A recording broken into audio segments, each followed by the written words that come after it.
Good morning, everyone. I am Alok Kumar. I am a graduate person in mathematics. I am pursuing B.Ed. I have 4-year experience in teaching. I teach mathematics, physics, and chemistry. But today I will teach you the 3rd chapter of chemistry for class 10th.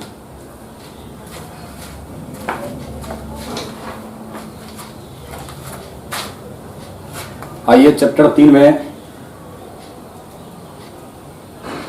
धातु और धातु में सबसे पहला topic हम ब्रह्मांड को जानते हैं। ब्रह्मांड क्या है? ब्रह्मांड के अंतर्गत सभी ग्रह आता। सभी ग्रह में आपको हो गया बुध, शुक्र, पृथ्वी, मंगल, बृहस्पति, शनि, अरुण, वरुण। ब्रह्मांड के अंतर्गत आपको सभी ग्रह, सभी उपग्रह इस ब्रह्मांड के अंतर्गत आ गया। पृथ्वी भी इस ब्रह्मांड के अंतर्गत है, तो हम लोग पृथ्वी पर रहते हैं। तो ब्रह्मांड में जितना भी चीज आपको दिखता है वह या तो पदार्थ है या ऊर्जा।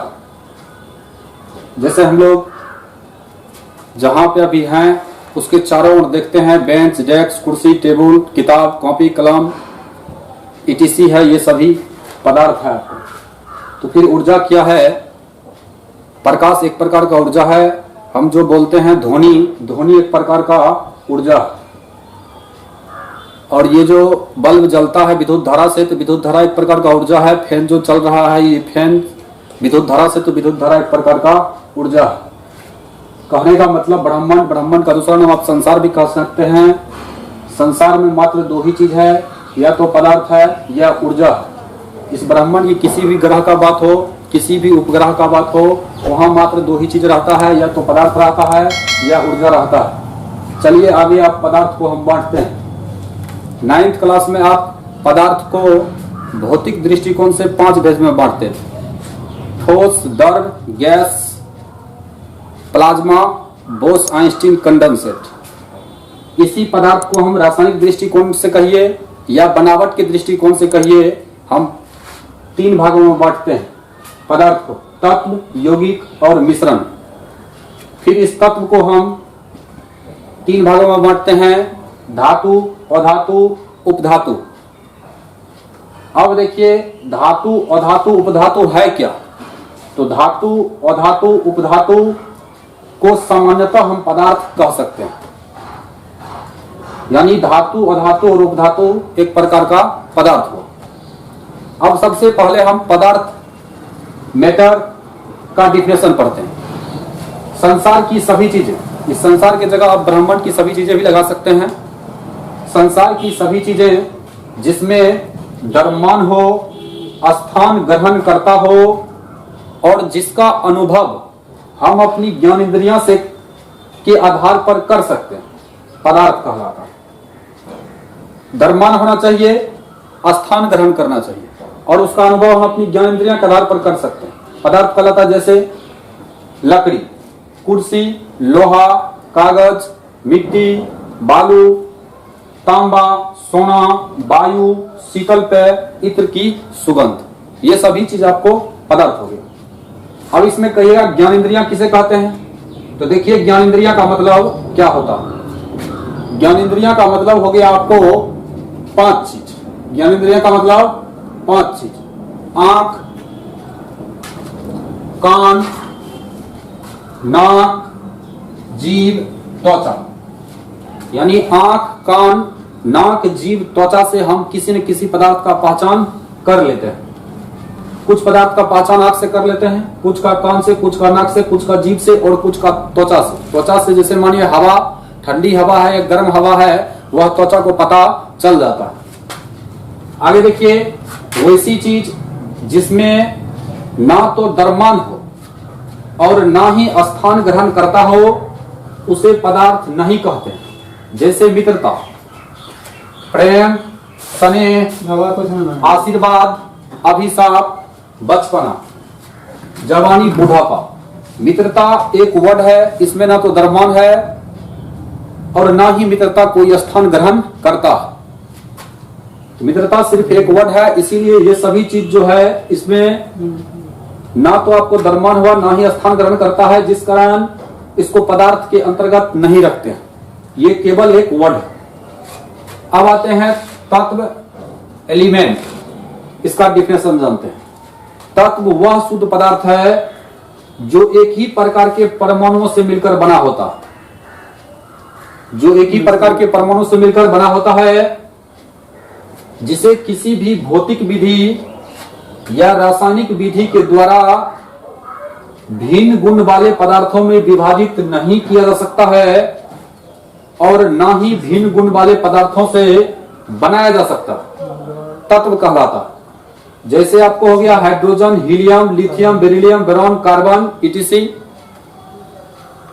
फिर से आप डिफिनेशन समझिए कि जैसे मानिए ये एक एल्युमिनियम का गट्ठर है, एल्युमिनियम है, शुद्ध एल्युमिनियम।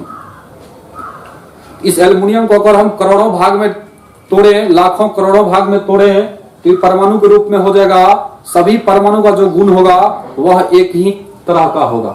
इसीलिए लिखा जाता है तत्व के डिफिनेशन में, तत्व वह शुद्ध पदार्थ है जो एक ही प्रकार के परमाणु से मिलकर बना होता है। अगर यह एल्युमिनियम तत्व है, मान लेते हैं कि यह एल्युमिनियम तत्व है और इसको लाखों करोड़ों भाग में तोड़ते हैं, तो फिर भी क्या होगा कि लाखों करोड़ों भाग में जो परमाणु के रूप में अलग होगा, सभी परमाणु का गुण एक ही होगा। तो यहाँ पे फिर देखिए तत्व वह शुद्ध पदार्थ है जो एक ही प्रकार के परमाणु से मिलकर बना होता है। यहाँ तक समझ गए। अब देखिए जिसे किसी भी भौतिक विधि या रासायनिक विधि के द्वारा भिन्न गुण वाले पदार्थों में विभाजित नहीं किया जा सकता। अगर यह एल्युमिनियम का गट्ठर, एल्युमिनियम का शुद्ध एल्युमिनियम है, इसको किसी भी भौतिक विधि से तोड़े या रासायनिक विधि से तोड़े तो भी दो या दो से अधिक भागों में भी इसको तोड़ दे कि लाखों करोड़ों भाग में भी तोड़ दे, फिर भी ये भिन्न गुण वाला पदार्थ नहीं बन जाएगा। जैसे मानिए ये अलग हो गया, ये अलग हो गया, तो ये अलग गुण और ये अलग गुण नहीं होगा। अगर पहले से ये एल्युमिनियम है तो इसमें भी एल्युमिनियम का गुण होगा, इसमें भी एल्युमिनियम का गुण होगा। उसी तरह सभी पदार्थ पे लागू होता है, चाहे जो भी, उसी तरह सभी तत्व पे लागू होता है, चाहे जो भी तत्व हो। अभी तक ज्ञात तत्वों की संख्या 118 है, जिसमें से 92 तत्व प्रकृति में पाए जाते हैं तथा शेष तत्व संश्लेषित किए जाते हैं। इसका मतलब है कि 92 तत्व प्रकृति में पाए जाते हैं, शेष तत्व संश्लेषित मतलब मानव द्वारा बनाए जाते हैं। अब आगे देखिए तत्व का नाम, संकेत, परमाणु संख्या। हिंदी में, अंग्रेजी में हाइड्रोजन, हाइड्रोजन का आपको संकेत हो गया H, परमाणु संख्या 1, हीलियम He, परमाणु संख्या 2, लिथियम Li, परमाणु संख्या 3। इसी तरह आपको कुछ इंपॉर्टेंट तत्व दिया गया है जो स्क्रीन पर आपको पेज दिखेगा। इस स्क्रीन पे से आप उस तत्व को लिखकर याद कीजिए। इस टोटल को स्क्रीनशॉट लेके टोटल को लिख के अच्छा तरह से याद कीजिए और एनसीईआरटी बुक को आगे पढ़ते रहिए। अब देखिए तत्व 3 प्रकार के होते हैं, धातु, अधातु, उपधातु। तो यहाँ पे हम पहले धातु का डिफिनेशन पढ़ते हैं। धातु, मेटल, वैसा पदार्थ जो आघात वर्धीय एवं तन हो, जो उष्मा तथा विद्युत का सुचालक हो, जिसका गलनांक एवं घनत्व सामान्यतः उच्च हो, जिसमें विशेष प्रकार की चमक, ध्वनि आदि गुण पाया जाता हो, धातु कहलाता है। जैसे lithium, beryllium, sodium, magnesium, aluminium, potassium, calcium. अभी आपको टोटल 118 तत्व के बारे में बताया गया पीछे। तो उसमें से कुछ तत्व धातु होते हैं। तो यहाँ पे आप देखिए कि इसमें आघात वर्धीयता क्या होता है, तन्य क्या है, उष्मा तथा विद्युत का सुचालक क्या होता है, गलनांक क्या होता है, घनत्व क्या होता है, ये बात आपको आगे बताया जाएगा। फिर देखिए सेकेंड डिफिनेशन, धातु का सेकेंड डिफिनेशन है वैसा तत्व जिसमें इलेक्ट्रॉन त्यागने की प्रवृत्ति हो, अर्थात जिस तत्व का संयोजी इलेक्ट्रॉन 1 2 3 हो वह तत्व धातु कहलाता है। धातु हमेशा धनात्मक तत्व होता है। 10th के अनुसार यह परिभाषा सही है। ये परिभाषा आप ऊपर वाले परिभाषा 8 क्लास में भी पढ़ चुके हैं। इसमें देखिए जिसका संयोजी इलेक्ट्रॉन 1 2 3 हो उसे धातु कहते हैं। तो हम सोडियम लिखे, सोडियम का परमाणु संख्या 11 होता है। इसका सबसे पहले इलेक्ट्रॉनिक विन्यास निकालते हैं 1s2 2s2 2p6 3s1। तो पहला कक्षा की कक्षा में 1 इलेक्ट्रॉन, दूसरा कक्षा L कक्षा में 8 इलेक्ट्रॉन, ये दोनों को जोड़े 8 हुआ, और तीसरा में 1 इलेक्ट्रॉन। तो अंतिम कक्षा में उपस्थित इलेक्ट्रॉन को संयोजी इलेक्ट्रॉन कहते हैं। तो संयोजी इलेक्ट्रॉन यहाँ अंतिम कक्षा में 1 इलेक्ट्रॉन है, इसीलिए संयोजी इलेक्ट्रॉन 1 हो गया। यानी सोडियम का संयोजी इलेक्ट्रॉन 1 हुआ, इसीलिए क्या है, सोडियम एक धातु। यानी जिस तत्व का संयोजी इलेक्ट्रॉन 1 2 3 होगा वह तत्व धातु होगा। चलिए आगे बढ़ते हैं। मैग्नीशियम, इसी तरह आप क्या कीजिए, मैग्नीशियम का परमाणु संख्या 12 होता है। इसका इलेक्ट्रॉनिक विन्यास निकालते हो 1s2 2s2 2p6 3s2। तो पहला कक्षा में 2 इलेक्ट्रॉन, दूसरा कक्षा में 8 इलेक्ट्रॉन, तीसरा कक्षा में 2 इलेक्ट्रॉन। तीसरा कक्षा कहिए या अंतिम कक्षा कहिए, एक ही बात है। तीसरा कक्षा में आपको 2 इलेक्ट्रॉन हुआ। तो मैग्नीशियम का संयोजी इलेक्ट्रॉन जिसे भी वैलेंस इलेक्ट्रॉन भी से सूचित करते हैं, तो मैग्नीशियम का संयोजी इलेक्ट्रॉन आपको 2 हुआ, इसीलिए मैग्नीशियम क्या हुआ, धातु हो गया। उसी तरह एल्युमिनियम, एल्युमिनियम के भी अंतिम कक्षा में 3 इलेक्ट्रॉन होते हैं, और एल्युमिनियम, इसीलिए एल्युमिनियम का संयोजी इलेक्ट्रॉन आपको 3 हुआ, इसीलिए एल्युमिनियम भी धातु हो गया। अब बात रहा किसी किसी को इलेक्ट्रॉनिक विन्यास भी नहीं निकालने आता होगा, इसके लिए आप बेसिक का वीडियो देखिए जिसमें आपको इलेक्ट्रॉनिक विन्यास, तत्व का नाम, धन मूलक ऋण मूलक बता दिया गया है। मेरा मकसद जो आज भी वीडियो देख रहे हैं या जो पहली बार भी धातु और धातु को पढ़ रहे हैं, तो बारीकी तरीका से पढ़िए, आपको point by point word by word बता दिया जाएगा। उसको लिखिए तब पढ़िए। आगे देखिए क्वेश्चन है परमाणु संख्या। परमाणु संख्या 1 से 30 तक के सभी तत्वों का इलेक्ट्रॉनिक विन्यास निकालकर उसमें धातु का पहचान करें। तो परमाणु संख्या 1 से लेकर 30 तक लिखिएगा, सभी का इलेक्ट्रॉनिक विन्यास निकालिएगा, उसमें कौन धातु है कौन नहीं है सो पहचान कीजिएगा। कैसे पहचान होगा, तो 1 से लेकर 30 तक का इलेक्ट्रॉनिक विन्यास निकालना है, सभी का सब क्या करना है, संयोजी इलेक्ट्रॉन निकालना है। अगर संयोजी इलेक्ट्रॉन 1 2 3 आया तो वह धातु है, अन्यथा वह धातु नहीं है। आगे देखिए आपका नोट है, नोट नंबर 1, आधुनिक आवर्त सारणी। तो सबसे पहली बात है कि आप स्क्रीन पर एक पेज देखिए, उसी को हम लोग आधुनिक आवर्त सारणी कहते हैं। आधुनिक आवर्त सारणी के वर्ग 14 के सभी तत्वों का संयोजी इलेक्ट्रॉन 4 है। इस वर्ग का कुछ तत्व धातु, कुछ अधातु और कुछ उपधातु भी है। जैसे देखिए वर्ग 14 का ये सभी तत्व वर्ग 14 में आता है। कार्बन परमाणु संख्या 6, सिलिकॉन परमाणु संख्या 14, जर्मेनियम 32, टीन 50 और लेड 82। इसके बाद भी तत्व, इसमें से आप देखिए ये आपको अधातु हो गए।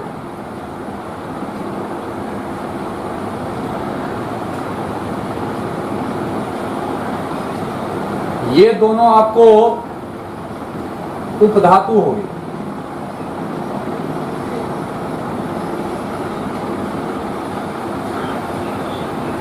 और ये दोनों आपको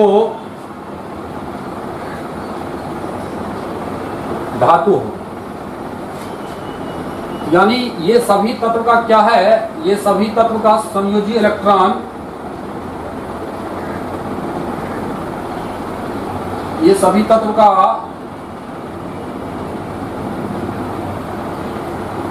संयोजी इलेक्ट्रॉन Ve बराबर 4 है। सभी तत्व का संयोजी इलेक्ट्रॉन Ve बराबर 4 है, लेकिन फिर भी इसमें से कुछ आपको धातु निकल जाता है। जबकि धातु आपको बताया गया कि वैसा तत्व जिसका संयोजी इलेक्ट्रॉन 1 2 और 3 हो वह धातु होता है, लेकिन 4 वाले भी संयोजी इलेक्ट्रॉन कुछ धातु हो जाता है, जिसको आप याद रखें। अब देखिए इसको, अगर उपधातु को ध्यान में ना रखा जाए तो इसका मतलब है कि तत्व को हम केवल दो भागों में बांटेंगे, धातु और अधातु। उपधातु को ध्यान में नहीं रखेंगे तो ये आपको इस तरह बट जाएगा।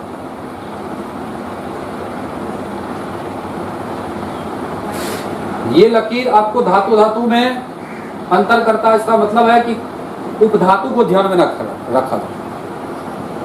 तो कार्बन और सिलिकॉन आपको अधातु हो जाएगा, ये तीनों आपको धातु हो जाएगा। आगे देखिए नोट नंबर 2, हाइड्रोजन तथा हीलियम का संयोजी इलेक्ट्रॉन क्रमशः 1 और 2। जो पहला तत्व हाइड्रोजन है और दूसरा तत्व हीलियम है, तो हाइड्रोजन तथा हीलियम का संयोजी इलेक्ट्रॉन क्रमशः 1, 2 है। तो हाइड्रोजन का 1 हुआ, हीलियम का 2। फिर भी ये दोनों अधातु है, क्योंकि ये दोनों इलेक्ट्रॉन का त्याग नहीं करते।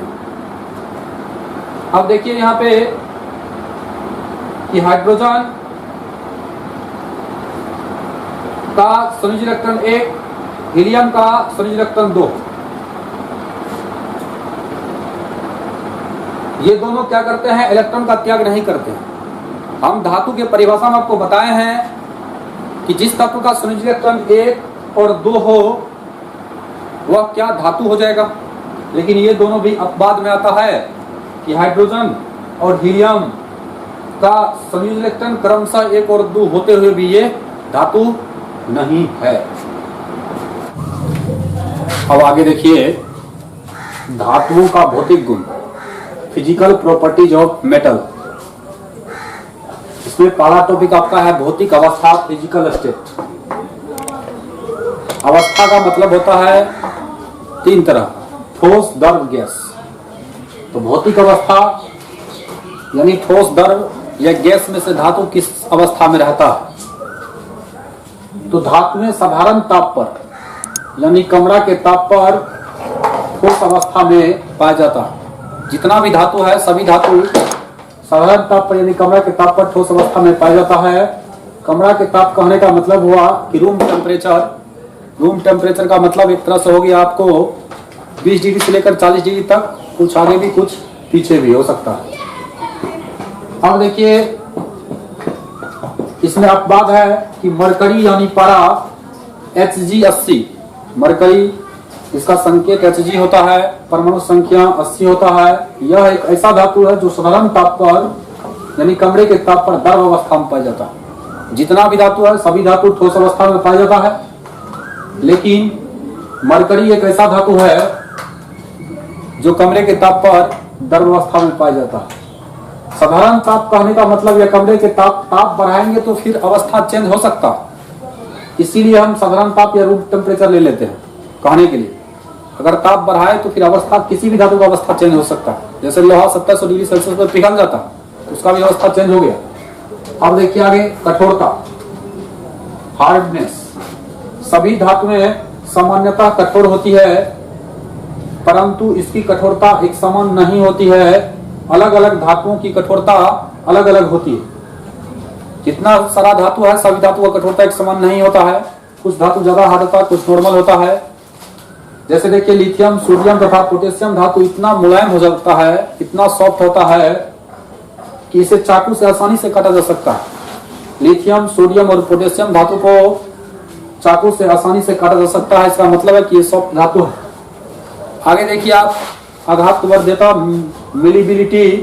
धातुओं को गर्म कर पीट कर पतले चादरों में परिवर्तित करने की गुण को आघात वर्ध्यता कहते हैं।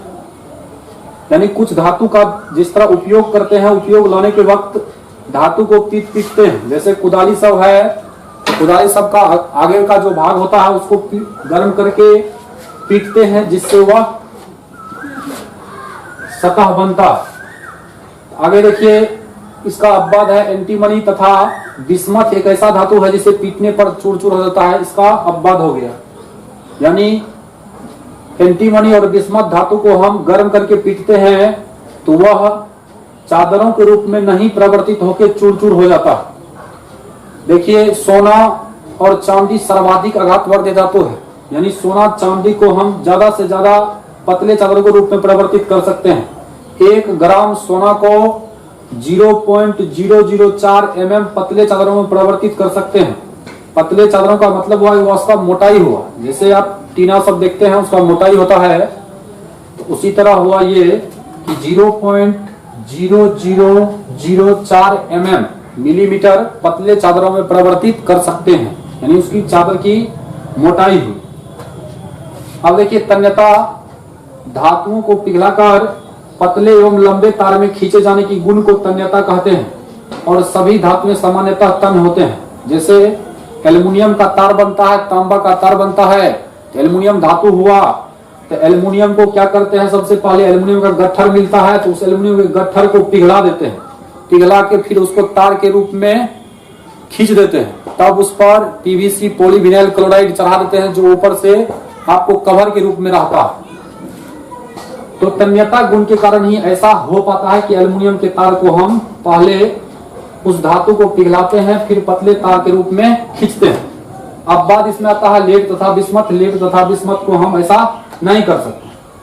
इसमें देखिए सोना एवं चांदी सर्वाधिक तन्य धातु है। 1 ग्राम सोना को 2 किलोमीटर लंबा तार के रूप में खींचा जा सकता है। इसी तरह आप याद कीजिए, इसको लिखिए। अब फिर नेक्स्ट वीडियो में मिलते हैं।